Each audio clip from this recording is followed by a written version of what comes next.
Well, Skywalker Saga is out. Should we talk about it?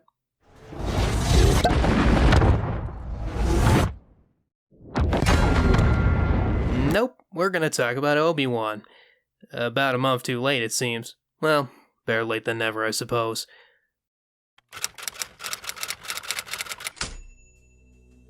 So, what do I think about the show and its trailer? It's decent. It's a first trailer, gives us the basic idea of what the show is about, doesn't tease too much, but it's very clear to me that the writing team is adapting the Legend series, The Last of the Jedi. In those novels, Obi-Wan is looped into going off-world to rescue a Jedi Padawan by the name of Ferrus Olin, and to stop an Inquisitor who's on the trail of discovering the existence of Luke Skywalker. Planet hopping is involved, with a number of locations being essentially hive worlds. Qui-Gon's ghost spends some quality time with Luke, Boba Fett decides to substitute Mace Windu with Obi-Wan for a while, and even Vader shows up at a few points. As you can guess, this bears a striking similarity to the show we're presented. Obi-Wan goes off-world, spends some time in the criminal underworld, Vader is involved, it takes place a scant few years after Revenge of the Sith, and most importantly, the primary antagonists are the agents of the Imperial Inquisitors. Okay, that's just a stupid name. Why not just call it the Imperial Inquisition? Nobody expects the Spanish Inquisition!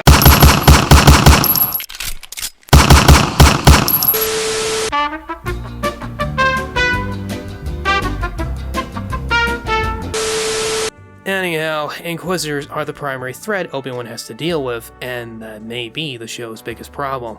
Look, I have no doubt this show will be at least decent, especially since they're going the extra mile with bringing back Hayden to physically play Vader.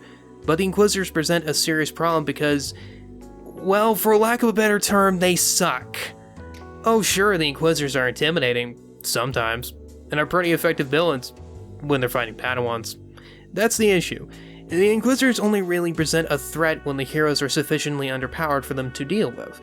Kanan and Cal Kestis are half-trained Jedi Padawans, and Ezra was barely an acolyte, so it made sense for them to get bullied until they got good. The problem, however, is that the moment these guys try to punch above their own weight class, they get stomped again and again. Kanan handily took out the Grand Inquisitor once he stopped screwing around. Ahsoka manhandled two of them at the same time, and Maul just straight up killed them all. And guess what? Obi-Wan is above every single one of them.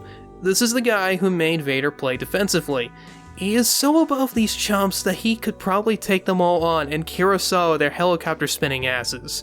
Unfortunately, he can't.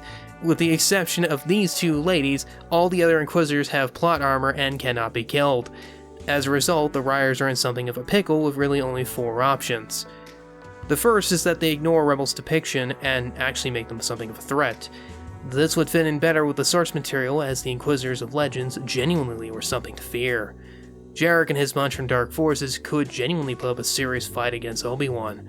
This really isn't unheard of when you consider the live-action shows seem to be cleaning up the messier aspects of Rebels, most notably its depiction of Mandalorians, and they don't really seem to care if people start bitching about continuity.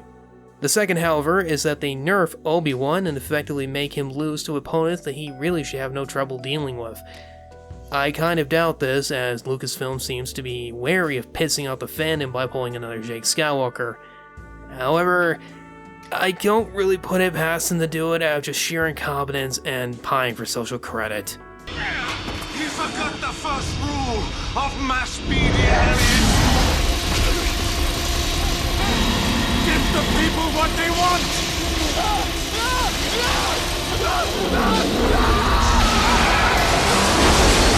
The third is that they get creative with the Inquisitors, which really isn't that difficult considering the Grand Inquisitor's line here.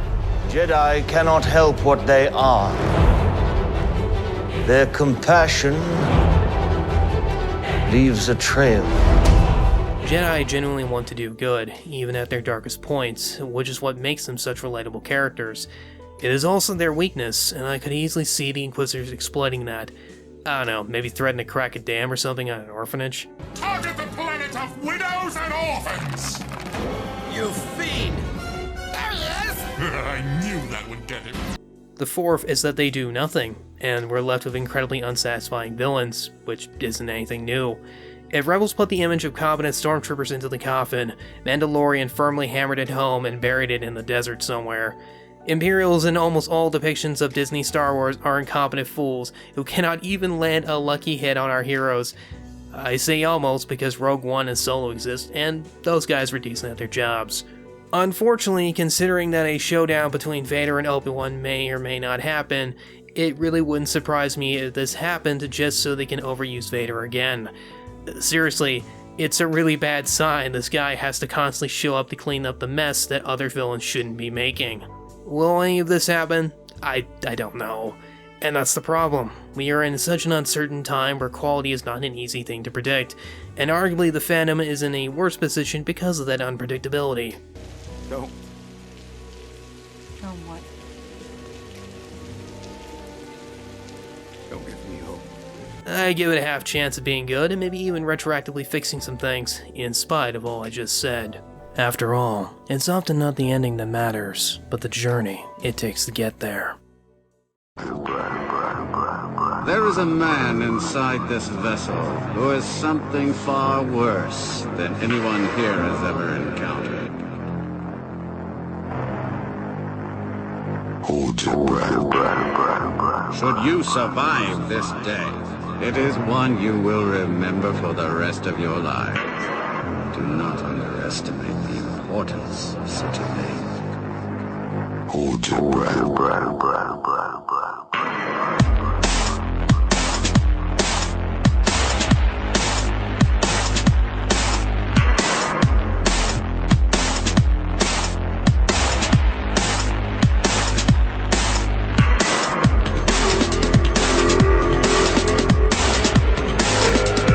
Our long-awaited meeting has come at last. So uncivilized.